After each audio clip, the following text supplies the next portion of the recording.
नमस्कार, स्वागत आहे सर्वांचं तुमच्या यूट्यूब चॅनलमध्ये. आणि आज आपण शिकणार आहोत इयत्ता 10वी भाग 2 मधील एक महत्त्वाचा धडा, ज्याला जीवन प्रक्रिया भाग 1 असं म्हणतात. ज्याच्यामध्ये इथे आपण आता पाहू शकतो, समोर एक स्लाईड आहे तुमच्या, त्याच्यावरती आपल्याला काय दिसतं आहे, तर हे समोर जे दिसतं आहे ते आहे पेशी विभाजन. बघा, सुरुवातीला एक पेशी असते, हळूहळू केंद्रकाचं विभाजन व्हायला सुरुवात होतं आणि केंद्रकाचं विभाजन झाल्यानंतर पेशी द्रव्याचं विभाजन होतं. यालाच आपण पेशी विभाजन असं म्हणतो. ते आपल्याला इथे दिसत आहे. एका पेशीपासून 2 पेशी कशाप्रकारे तयार होतात ते आपण पाहिलं. आता बघा, काही प्रश्न आहेत इथे. इयत्ता 10वीला तुम्हाला 9वीमध्ये जे काही झालेलं होतं त्याच्यावरती प्रश्न असतात. त्याचप्रकारे बघा, अन्नपदार्थ व त्यातील पोषक तत्वे शरीरासाठी कशी उपयुक्त ठरतात, असा एक तुमचा प्रश्न आहे. आता अन्नपदार्थ कोणते कोणते असतात, समोर तुम्हाला चित्र दिसतं आहे. अन्नपदार्थामध्ये प्रामुख्याने कोणते घटक असतात, तर बघा, सगळ्यात आधी त्याच्यामध्ये प्रमुख जो घटक आहे तो आहे प्रथिने. ठीक आहे. त्यानंतर दुसरा प्रमुख घटक कोणता, तर त्यानंतर प्रमुख घटक आहे कर्बोदके. आणि 3 नंबरचा प्रमुख घटक कोणता, तर स्निग्ध पदार्थ. तुम्हाला माहीत असेल, प्रथिनं खूप आवश्यक घटक आहेत आपल्या शरीरामध्ये. आपण जे काही, ज्याला आपण चिकन म्हणतो किंवा मटण म्हणतो, हे जे पदार्थ आहेत, मासे, हे काही फर्स्ट क्लास प्रोटीन्स, म्हणजे प्राथमिक जी सगळ्यात जास्त अमिनो आम्ले देणारी प्रथिन आहेत, त्यांच्यामध्ये यांचा मांसापासून मिळणारे, प्राण्यांपासून मिळणारे जे प्रथिन आहेत त्यांचा समावेश होतो, ती असतात. तसंच आपल्याला माहिती आहे, आपण जे पनीर वगैरे खातो त्यामधूनही आपल्याला प्रथिनं मिळतात. दुधाचे पदार्थ असतात त्यामधून प्रथिनं मिळणार आहेत. त्याचसोबत आपण जे सोयाबीन वगैरे खातो यामधून सुद्धा आपल्याला प्रथिनं मिळणार आहेत. तर हे प्रथिनाचे काही स्रोत आहेत. कर्बोदकाचा स्रोत कोणता कोणता आहे, तर जसं आपण म्हणतो की पाव खातो आपण, जो गव्हापासून किंवा जे पिठापासून बनवलेला असतो, असा पाव खातो आपण. त्यानंतर चपाती, त्यानंतर भाकरी आपण खातो. साधारणपणे भात ही सुद्धा कर्बोदकाचेच काही, यातून आपल्याला कर्बोदके मिळतात. कर्बोदकाचे स्रोत. स्निग्ध पदार्थ काय काय असतात, स्निग्ध पदार्थामध्ये आपण बघतो की आपण जे तेल खातो, तूप खातो, काही आपण शेंगदाणे वगैरे वापरतो, त्याच्यामध्ये सुद्धा तेल असणार आहे. ठीक आहे. सोयाबीनपासून सुद्धा तेल निघतं, सर्वांना माहीत असेल. तर हे काही स्निग्ध पदार्थाचे स्रोत आहेत. तर आपल्या शरीरासाठी हे सगळे घटक आवश्यक आहेत. आपण ते कोणत्या ना कोणत्या स्वरूपामध्ये अन्नपदार्थातून मिळवण्याचा प्रयत्न करत असतो. अन्नपदार्थ व त्यातील पोषक तत्वे कशी उपयुक्त ठरतात, तर हे सगळे पदार्थ आपल्या शरीरामध्ये गेल्यानंतर ह्या सर्व पदार्थांचं एका प्रकारे विघटन केलं जातं. तेच आपण यामध्ये शिकणार आहोत, ज्याला आपण श्वसन म्हणतो, पेशीस्तरीय श्वसन. त्याच्यामध्ये या सगळ्याचं विघटन केलं जातं व एक ऊर्जेचा स्रोत, ज्याला आपण ATP म्हणतो, त्याची निर्मिती केली जाते. तर अशा प्रकारे हे उपयोगी ठरणारे संतुलित आहारामध्ये शरीरासाठी काय काय महत्त्वाचे आहे, असा तुमचा दुसरा प्रश्न आहे. आता संतुलित आहारामध्ये काय येतं, तर हे सगळे पदार्थ त्याच्यामध्ये येणार आहेत, ज्याच्यामध्ये प्रथिनं, अन्नपदार्थामध्ये स्निग्ध पदार्थ आणि कर्बोदके असतात. आणि बाकीचे पण घटक आहेत, ज्याच्यामध्ये व्हिटॅमिन्स ज्यांना आपण म्हणतो, ठीक आहे, जीवनसत्व ज्याला आपण म्हणतो मराठीमध्ये, तीसुद्धा खूप महत्त्वाची असतात. तर हे सगळे घटक जे आहेत ते शरीरासाठी महत्त्वाचे आहेत. याच्यापासून आपल्या शरीराचे वेगवेगळे भाग जे आहेत, शरीरामध्ये प्रथिनाची निर्मिती किंवा कर्बोदकापासून आपल्याला ऊर्जा मिळणार आहे. तर या प्रकारे हे सगळे घटक आपल्याला महत्त्वाचे ठरणार आहेत. स्नायू कोणते कोणते कार्य पार पडतात, बघा, विचार करा. स्नायू आपल्या शरीरामध्ये वेगवेगळी कार्य पार पाडत असतात. आपल्याला माहीत आहेत, वेगळ्या प्रकारचे स्नायू असतात. टोटल स्नायूंचे बघायला गेलं तर 3 प्रकार आहेत. त्याच्यामध्ये कार्डियक मसल अशा प्रकारचे काही स्नायू आहेत. कार्डियक मसल कुठे असतात, तर आपलं जे हृदयामध्ये ह्या प्रकारचे स्नायू असतात. ठीक आहे. काय करणार आहेत, हृदयामध्ये हे स्नायू स्वतः काय करतात, स्वतःहून आकुंचन व प्रसरण घडवतात. स्वतःच आकुंचन आणि प्रसरण घडतं. म्हणून बघा, हृदय आपलं जे एका मिनटाला 72 ठोके जे पडतात, त्याच्यावरती मेंदूचा कंट्रोल नसतो. असं होतं का झोपल्यानंतर हृदयाचे ठोके पडणं बंद झालं, नाही ना होत. कारण हृदयाचे स्नायू हे विशिष्ट प्रकारचे स्नायू आहेत, कार्डियक मसल म्हणतात. हे फक्त आणि फक्त हृदयात आढळतात आणि ते स्वतः आकुंचन प्रसरण स्वतःचं घडवत असतात. ठीक आहे, चेतासंस्थेचं त्याच्यावरती फार कमी नियंत्रण आहे. त्यानंतर अजून कुठले स्नायू आहेत? दुसरा प्रकार आहे याच्यामध्ये जे आहेत ज्यांना आपण स्मूथ मसल म्हणतो. हे कुठे असतात? तर शरीराच्या आत जे अवयव आहेत ते ह्यापासून बनलेले असतात. जसं आपली आतडी जी आहे ना ती याने बनलेली आहेत. आतड्यांमधून अन्न पुढे पुढे सरकतं, त्याच्यावरचे आपलं नियंत्रण आहे का? नाही आहे. ठीक आहे. सो काही स्नायूंचं आकुंचन प्रसरण अगदी हळूहळू होतं आणि यालाच स्मूथ मसल्स म्हणून म्हटलं जातं, कारण ते खूप हळूहळू घडणार आहे.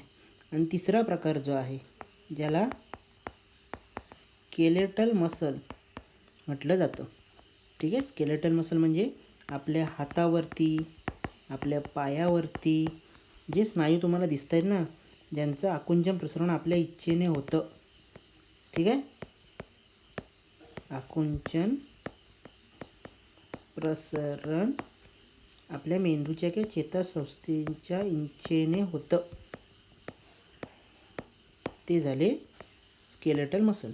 हात आपल्या इच्छेने आपण हलवू शकतो, जवळ घेऊ शकतो, लांब नेऊ शकतो. ठीक आहे ना. तो कशामुळे? तर तिथे आपले स्केलेटल स्नायू, स्केलेटल मसल आहेत. कळते मला काय म्हणायचं आहे? हे आपले तिन्ही प्रश्नांची उत्तर आपण बघितली आहोत. नेक्स्ट आता पुढे जाऊया आपण.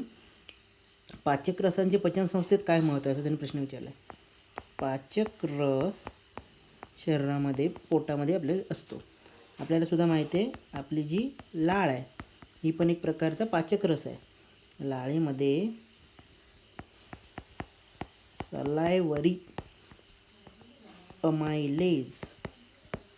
सलायवरी अमायलेज नावाचं एक संप्रेरक असणार आहे. ठीक आहे, काय म्हणतात त्याला? एन्झाईम.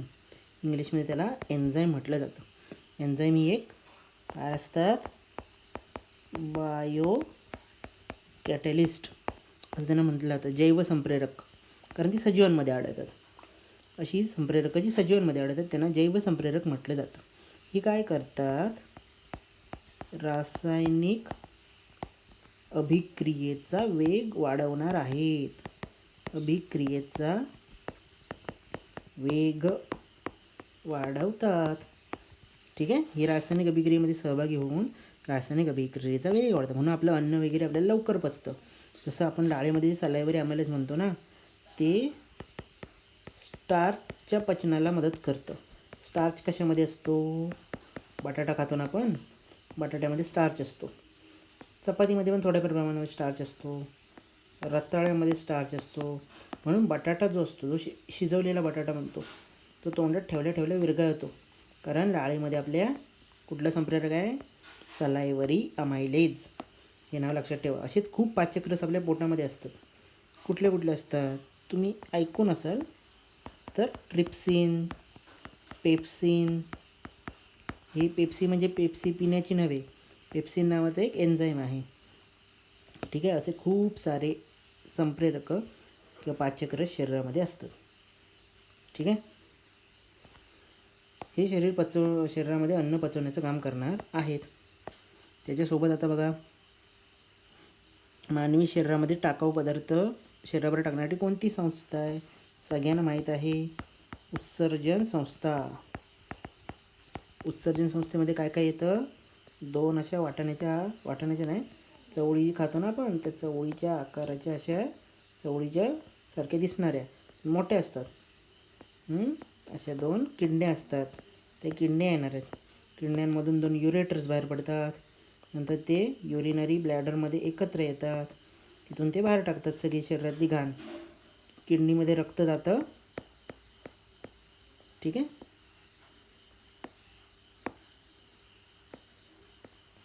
अशुद्ध रक्त आणि शुद्ध रक्त. तर अशुद्ध रक्त पहिल्यांदा जातं, ते साफ होतं आणि शुद्ध होऊन परत पाठी जातं.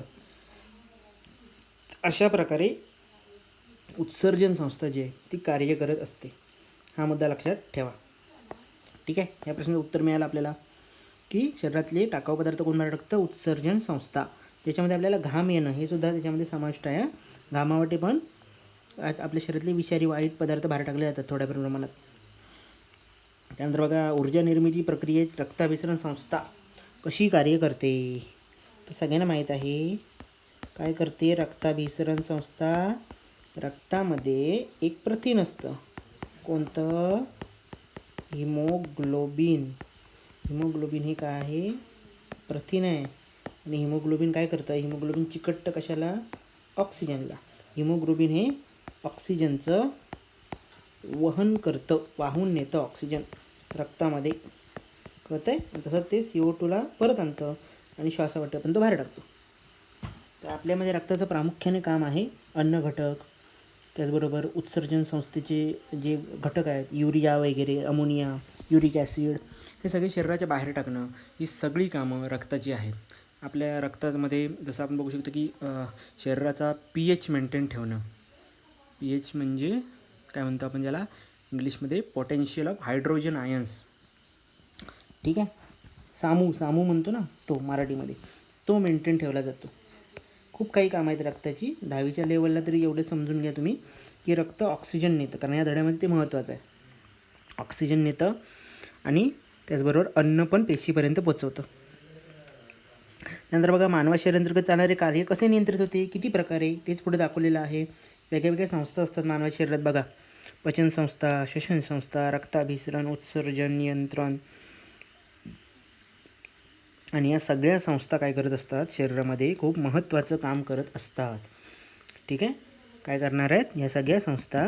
शरीरामध्ये शरीराचं नियंत्रण राहावं, शरीर जगावं यासाठी मदत करत असतात. पचन संस्थेमध्ये आपल्याला माहिती आहे आपले दात येतात, तोंड येतं. ठीक आहे, हे सगळ्या वेगळ्या गोष्टी येतात. तुम्ही पुढे 11वी-12वीमध्ये विज्ञान घेतलात की तुम्हाला ते कळणार आहे की त्याच्यामध्ये माऊथ, टीथ, टंग, जिभेचा भाग येतो. जिभेच्या नंतर खाली घशाकडचा भाग येणार आहे. पचनसंस्थे म्हणजे आतडी येणार आहेत. त्याच्यामध्ये लिव्हर येतं, लिव्हरबरोबर पॅनक्रिया येतो. ठीक आहे, गॉल ब्लॅडर येतो आणि त्यानंतरच बरोबरच आतडी येणार आहेत आणि उत्सर्जन संस्थेवाटे सगळी घाण बाहेर टाकली जाते. श्वसन संस्थेमध्ये पण तसंच आहे. श्वसन संस्थेमध्ये काय काय येतं? आपलं नाक येतं, नाकावाटे श्वास घेतो ना आपण, मग नाक येणार आहे, नाकातून हवा आत जाते. नाकाचे पण 3 भाग असतात, तुम्ही पुढे शिकाल. त्याला नासोफॅरिंग्ज, ऑरोफॅरिंग्ज, लॅरेंजिओफॅरिंग्ज असं म्हटलं जातं. ते तुम्हाला 10वीला नाही आहे, पण समजून घ्या या टर्म्स, कारण सायन्स घेणार आहोत आपण, आपल्याला ते महत्त्वाचं असतं. त्याचबरोबर नाकाबरोबर नंतर घसा आहे. घशामध्ये आपल्याला माहिती आहे स्वरयंत्र असतं, तिथून सगळं आपला हवा जाणार आहे, फुफ्फुसामध्ये जाणार आहे. श्वसन नलिका असते, त्याच्यामार्फत ते फुफ्फुसामध्ये जाणार. 2 फुफ्फुसं असतात डाव्या साईडला, उजव्या बाजूला. ठीक आहे, माहीत असेल तुम्हाला. मग तिथून ते सगळं बाहेर टाकलं जातं. रक्ताभिसरण संस्था, मगाशीच बोललो मी, रक्ताभिसरणमध्ये काय काय येईल तर विचार करा ना. रक्ताभिसरणमध्ये महत्त्वाचा घटक येईल तुमचं हृदय. हृदय जे असतं ना ते 4 कप्प्यांनी बनलेलं असतं. त्याला टोटल 4 कप्पे आहेत. माणसामध्ये हृदय 4 कप्प्यांचं आहे. 2 वरचे भाग आहेत, त्यांना ऑरिकल्स म्हटलं जातं. ठीक आहे, 2 वरती भाग असतात, 2 खाली भाग असतात. समजावं म्हणून मी तुम्हाला 4 कप्प्यात दाखवतो. वरच्या भागानं काय नाव आहे? ऑरिकल किंवा ॲट्रिया. खालच्या भागानं काय नाव आहे? वेंट्रिकल. ठीक आहे, ही दोघे आहेत ना, हे रक्त पुढे पाठवतात शरीराकडे. आणि इकडे रक्त येतं शरीराकडून. तर हे 2 रक्त येणारे, हे 2 रक्त पुढे पाठवणारे, एवढं तरी लक्षात ठेवा. ठीक आहे, त्याच्यामध्ये पण आता महत्त्वाचं काय माहिती आहे? उजवीकडचा जो भाग असतो ना तो नेहमी अशुद्ध रक्ताने भरलेला असतो. ठीक आहे, म्हणून मी निळ्या रंगाने दाखवला, कारण अशुद्ध रक्त निळ्या रंगाने दाखवतात. आणि डावीकडच्या भागामध्ये शुद्ध रक्त असतं. कळतं? हे काय जनरल माहिती आपल्याला माहीत असावी. हृदय कसं काम करतं. मग उजव्या बाजूला रक्त कुठून येईल? शरीराच्या सगळ्या अवयवांकडून येईल की कुठून येईल सांगा मला? उजवीकडे शुद्ध रक्त येतं ना, शुद्ध रक्त कुठून येईल? लंग्सकडून. फुफ्फुसं जे आहेत ना, फुफ्फुसांकडून येईल, कारण फुफ्फुसाकडे ऑक्सिजन घेण्यासाठी रक्त जातं शुद्ध व्हायला. अशुद्ध रक्त कुठून येईल? सगळ्या शरीराकडून येईल तुमचं. ठीक आहे, नंतर ते खाली जाईल. इथून व्हेंट्रिकल्सद्वारे रक्त शरीराला पोचवलं जाणार आहे आणि इथून रक्त फुफ्फुसाकडे जातं शुद्ध व्हायला. ठीक आहे, हे तुम्ही लक्षात ठेवलं पाहिजे. आता बघा, ह्या शरीरातल्या काही संस्था आहेत. दिसते पचन संस्था दिसते आपल्याला, रक्ताभिसरण संस्था दिसते 2 नंबरला, 3 नंबरला स्नायू ऊती दिसत आहेत आणि 4 नंबरला आपण बघू शकतो की आपली स्केलेटल म्हणजे हाडांची सिस्टीम दिसत आहे. आपल्या शरीरामध्ये खूप साऱ्या काय असणार आहेत की संस्था असणार आहेत आणि त्या संस्था शरीरातलं खूप सारं कार्य करत असतात. अवयवांपासून अवयवांच्या संस्था बनतात. प्रजनन संस्था, उत्सर्जन संस्था, रक्ताभिसरण संस्था अशा खूप साऱ्या संस्था असतात. ठीक आहे, आजपर्यंत इतकं बघूया. नेक्स्ट लेक्चरला आपण याच्या पुढून सुरुवात करणार आहोत. ठीक आहे, चॅनलला सबस्क्राईब करायला विसरू नका आणि लाईक करायला विसरू नका. थँक्यू.